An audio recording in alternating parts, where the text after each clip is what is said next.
लोकसभा चुनाव की सरगर्मियां तेजी के साथ बढ़ रही हैं। गोरखपुर में समाजवादी पार्टी ने जहां पत्ता खोल दिया है, वहीं अभी भी बीजेपी और तमाम पार्टियां संशय बनाई हुई हैं।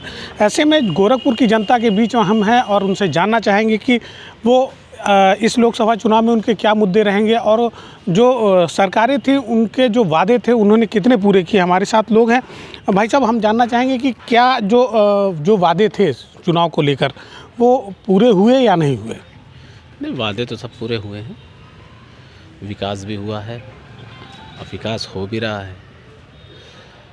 बस सरकार से हमारी और एक गुजारिश यही है कि देश में विकास के साथ अमन और सुकून की भी ज़रूरत है। देश में जैसे अमन छिनता जा रहा है, भाईचारा कम होता जा रहा है, उसकी भी ज़रूरत है कि मिलजुल के रहने की ज़रूरत है। आप एक कम्युनिटी को एक बैग किनारे की तरफ ढकेल रहे हैं। कभी पास में बैठाने वाला आदमी को आप अगर बैठाए हुए हैं, उसको एक बैग आप इग्नोर करेंगे, हटाएंगे, तो उनको एहसास होगा कि हमारे साथ जो है कुछ भेदभाव हो रहा है। तो सरकार से यही गुजारिश हमारी है कि उनका सारा काम बहुत अच्छा है, विकास भी किया है, लोगों के लिए काम भी किया है, मगर ये भी काम देश के हित में करना ज़रूरी है कि अमन और सुकून देश में बना रहे। अमन और सुकून की बात हम करते हैं। अभी उत्तराखंड में यूसीसी लागू कर दिया गया है। अब यूपी में भी इसकी चर्चाएं चल रही हैं। ठीक है, अभी भाई ने कहा कि अमन और सुकून, तो लगता है यूसीसी आने के बाद से जो यूसीसी है उसकी परिस्थितियां क्या होनी चाहिए? क्या उससे अल्पसंख्यक समाज संतुष्ट रहेगा या नहीं? नहीं, यूसीसी मतलब इट्स ऑल अबाउट पॉलिटिक्स। मुद्दे जो होने चाहिए जनता के सरोकार के होने चाहिए। अब यूसीसी से जनता के सरोकार से क्या लेना देना है? कोई मतलब नहीं है। इससे जनता की जो परेशानी है, महंगाई है, बेरोज़गारी है, यूसीसी लागू हो जाने से इनके ऊपर क्या उसका पॉजिटिव असर पड़ेगा? कुछ नहीं पड़ेगा। जैसे कश्मीर में 370 हटाई गई उससे, लेकिन आम जनता को क्या फ़ायदा है और क्या नुकसान है? पूर्वी भारत के लोगों को क्या फ़ायदा है? कश्मीर का मामला है। इसी तरीके से यूसीसी है। ट्रिपल तलाक है। ट्रिपल तलाक से बताइए आप आम लोगों के ऊपर क्या असर पड़ा? कोई असर नहीं पड़ा। तो यूसीसी तो एक हमारे हिसाब से तो पॉलिटिकल मुद्दा है। अभी मुख्यमंत्री का एक बयान भी आया कि हमने 3 चीज़ें मांगी थी, काशी, मथुरा और अयोध्या।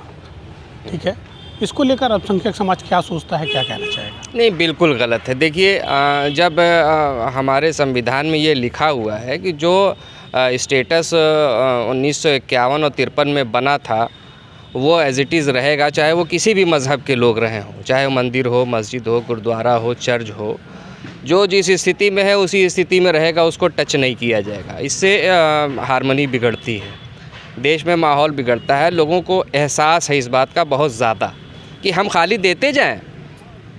सही, ताली तो एक हाथ से बजती नहीं है। हमारे बड़े भाई हैं, आबादी में भी हर चीज़, हर लिहाज से आप हमारे बड़े भाई हैं, तो बड़े भाई का काम है देना कि छोटे भाई का काम है देना? आप भी तो एक कदम बढ़िए ना। अरे अब छोड़ दीजिए, उस पर बाबरी मस्जिद का मामला हो गया, एक हो गया, ख़त्म हो गया। अब तो देश में, मुल्क में हार्मनी बननी चाहिए, पीस बननी चाहिए। हम तो समझते हैं इस वक्त सबसे बड़ा जो इशू है वो देश में शांति का है। लोग सुकून चाहते हैं, है ना, उसको बरकरार रखने के लिए कुछ किया जाए। भैया, सुकून किस तरीके का चाहते हैं लोग? क्या चाहते हैं, किस तरीके का सुकून और अमन होना चाहिए? सुकून इस तरीके का चाहते हैं, एक तो कहीं महंगाई से भी आदमी त्रस्त है। सुबह उठता है तो उसका तनाव रहता है कि हमको आज गैस लाना है, 1000 रुपया गैस का देना है। व्यापारी उठता है तो आज हमको दुकान का टीन का ये निकालना है, आज नाली पर से हटाना है। एक बार जो है नगर निगम का अमला आता है, कहता है कि जो है आप नाली छोड़कर बिजनेस कीजिए। सारे दुकानदार उस पर जो है खुश हो जाते हैं और नाली छोड़कर बिजनेस करते हैं। दूसरी मरतबा नगर निगम का पूरा अमला आता है और लगता है सबकी टीन नोचने के लिए और पेनाल्टी भी करता है। ये बताइए, व्यापार जो है आदमी करने के लिए आया है। एक तो वैसे ही 3 साल से महामारी थी, कोरोना 3 साल चला गया, किसी तरह से लगन आई। ठीक है, आप विकास करना है, आपको विकास करना, आप एक बार बता दीजिए कि आपको इतनी दुकान तोड़ना है, लेकिन आप उसी को जो है 4-4 बार 5-5 बार आप दुकान को तोड़वाएंगे तो दुकानदार क्या बिजनेस करेगा और अपने घर पे शाम को लेकर क्या जाएगा अपने बच्चों के पास? कहाँ से वो फीस जमा करेगा? इस देश के अंदर सबसे बड़ा सुकून, एक तो सबसे बड़ी बात, हिंदू और मुसलमान के बीच में खाई बढ़ती जा रही है। वो जिस पार्टी का हो, अपनी ही पार्टी में अगर 4 लोग बैठे हुए हैं तो एक दूसरे को शक की निगाह से देख रहे हैं। ऐसा क्यों? क्या इसके पहले 2014 के पहले ऐसा था या 2019 के पहले ऐसा था? ये खाई बढ़ती जा रही है, इस खाई को पाटना चाहिए। अभी हमारे बड़े भाई ने कहा कि आप बड़े हैं, आबादी में भी बड़े हैं और जो है बड़े भाई हैं, तो क्या छोटे भाई का हक कितना मारिएगा? और दूसरी बात ये कि अब आप हर काम अदालत के ज़रिए करा रहे हैं। आपको नहीं लगता कि अदालत ने क्या किया क्या नहीं किया? ये कोई कह नहीं सकता, अदालत में उंगली नहीं उठाएगा, लेकिन हर आदमी सोच रहा है और आप भी जान रहे हैं कि अदालत ने क्या किया है। जब एक संविधान ने आपको ये इजाज़त दे दी है 1947-1950 के बाद जब संविधान बना, जो चीज़ जहाँ है हर मज़हब के लोगों का अख्तियार है अपनी तरह से जीने का, अपनी तरह से रहने का। फिर उनके मज़हब में क्यों सुबह उठते के साथ हिंदू मुसलमान आज फलां मंदिर पे जो है, आज फलां मस्जिद पे झंडा लगा दिया, आज ढेकामे की मस्जिद पे झंडा लगा दिया। क्या ये देश में यही रहेगा? देश में नौकरी मिलेगी कि नहीं मिलेगी? शिक्षा मिलेगी कि नहीं मिलेगी? अटल बिहारी वाजपेयी ने भी कहा था कि राशन देश में नहीं चाहिए, इंसान को नौकरी चाहिए, शिक्षा चाहिए और दवा चाहिए। उसके विपरीत हो रहा है। अभी मुख्यमंत्री ने कहा है कि हमने 3 चीज़ डिमांड की थी। आप जैसे छोटे भाइयों की बात कर रहे हैं, काशी, मथुरा और अयोध्या। 2 चीज़ें मिल चुकी हैं, तीसरे के लिए अब फिर से प्रयासरत हैं। लगता है इससे माहौल बिगड़ेगा या फिर चुनाव परिस्थिति माहौल बिगड़ेगा नहीं, माहौल बिगड़ चुका है। ये गोरखपुर नहीं, पूरा हिंदुस्तान बारूद की ढेर पर है। मैं ये चाहता हूँ कि इसमें जो है बजाय पेट्रोल जाने के आग पानी लगाने का काम करें। इसको बारूद के ढेर पे इसको जो है मगर सुलगने ना दें, इसको बुझाने का काम करें। मथुरा के अंदर जो भी मस्जिद है, जो भी मंदिर है, वो औरंगज़ेब रहमतुल्लाह अलैह ने दी है। वहाँ पर जाइए, वहाँ उनका पत्थर लगा हुआ है, कितनी ज़मीन दी है, कितनी मंदिरें दी हैं। और आप एक आदमी को टारगेट करके सिर्फ चुनाव का मुद्दा है कि हम ये चाहते हैं कि हिंदू मुसलमान हो जाए और हम चुनाव में कामयाब बनें। लेकिन अब जनता भी जागरूक हो चुकी है, जनता को खूब मालूम है कि हमें वोट किसको देना है, किसको नहीं देना है। लगता है भैया राम मंदिर का फैक्टर काम करेगा लोकसभा चुनाव में? नहीं तो करेगा ही। आप देख लीजिए कि 22 तारीख का जो इवेंट हुआ और उसके 4 दिन के बाद राष्ट्रीय पर्व आया, है ना, 26 जनवरी। आपने एक देखा कितना बड़ा गैप दिखा आपको। कहाँ तो भाजपा कहती है कि धर्म नहीं, राष्ट्र सबसे ऊपर है। आपको 26 जनवरी को राष्ट्र दिखा सड़कों पे? कहाँ गया राष्ट्रवाद? आप बताइए ना। हमको तो देख करके बहुत अफसोस हुआ खला कि चलिए ठीक है, वो धार्मिक प्रोग्राम था, हो गया, लेकिन साथ में तो राष्ट्रध्वज भी लगना चाहिए था 26 को। आप सड़कों पे देख लीजिए क्या हालत है, क्या मंजर है ना। तो ऐसा नहीं होना चाहिए, दोगली ज़बान नहीं होनी चाहिए। हमें तो लगता है कि पता नहीं नेता लोगों के घर में आईना है कि नहीं है, रात में देखते हैं कि नहीं देखते हैं सोने से पहले अपने आप की शक्ल को, है ना।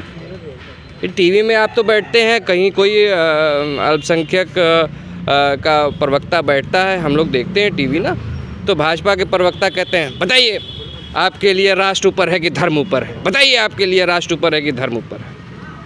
राष्ट्र ऊपर होना चाहिए। क्या हुआ? 22 तारीख को धर्म तो ऊपर हो गया, लेकिन 26 तारीख को राष्ट्र कहाँ गया? क्या इससे पहले भी 26 जनवरी को ऐसे ही तिरंगे लगते थे? ये एक बड़ा सवाल है जो आपने कहा है कि राष्ट्र और धर्म की बात, ठीक है, लगातार जो मौजूदा सरकार है वो इस पर फोकस कर रही है, लोगों का ध्यान आकृष्ट कर रही है कि पहले सर्वोपरि राष्ट्र है, उसके बाद धर्म है। आपके हिसाब से? लेकिन देखिए, कहने से कुछ नहीं होता है ना, दिखना भी चाहिए ना, दिखना भी चाहिए।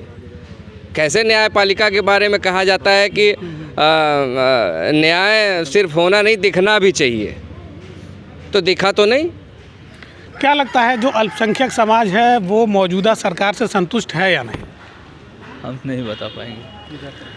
क्या लगता है जो अल्पसंख्यक समाज है वो मौजूदा सरकार से संतुष्ट है या नहीं? संतुष्ट है तो संतुष्ट तो है ही है, तभी तो 2022 में महाराज जी रिपीट हुए हैं और 2024 में भी जो है 400 प्लस आएगी सीटें जी। अभी तो योगी काम बोलता है ना। अभी योगी जी ने कहा है कि हमने अल्पसंख्यक समाज से 3 चीज़ें मांगी हैं, काशी, मथुरा और अयोध्या। जो कोर्ट फैसला करेगी हम लोग उसका इस्तेमाल करेंगे। लगता है कि जो डिमांड है सरकार की वो सही है? सही है। जो अगर कोर्ट फैसला करती है हम लोग उसका इस्तेमाल करेंगे। क्योंकि कोर्ट का आदेश है, कोई स्वयं वो तो कर नहीं रहे हैं कि गिरा दे रहे हैं। कोर्ट आदेश करेगी तो हम लोग हैं। मतलब जो भाजपा की सरकार है, लगता है कि वो 400 प्लस पार करेगी लोकसभा चुनाव में। काम बोलता है ना, विकास बोल रहा है। आज भूमाफिया दिख नहीं रहे हैं, जितनी अवैध संपत्ति थी सबको खाली कराया जा रहा है, तो काम बोलता है, आएगी फिर। कुल मिला के कहीं ना कहीं जो अल्पसंख्यक समाज है वो भी दो राहे पर खड़ा है और उनका साफ कहना है कि सरकार की करनी और कथनी में काफ़ी फ़र्क है। कहीं ना कहीं जो राष्ट्र की बात होती है और जो धर्म की बात होती है उसमें बहुत ही फ़र्क है। फिलहाल कुछ लोग सरकार से वाकिफ़ भी रखते हैं और कुछ उनके जो वादे हैं, जो उनके दावे हैं, उनके खिलाफ भी हैं। एनबी भारत के लिए गोरखपुर से निखिलेश प्रताप सिंह।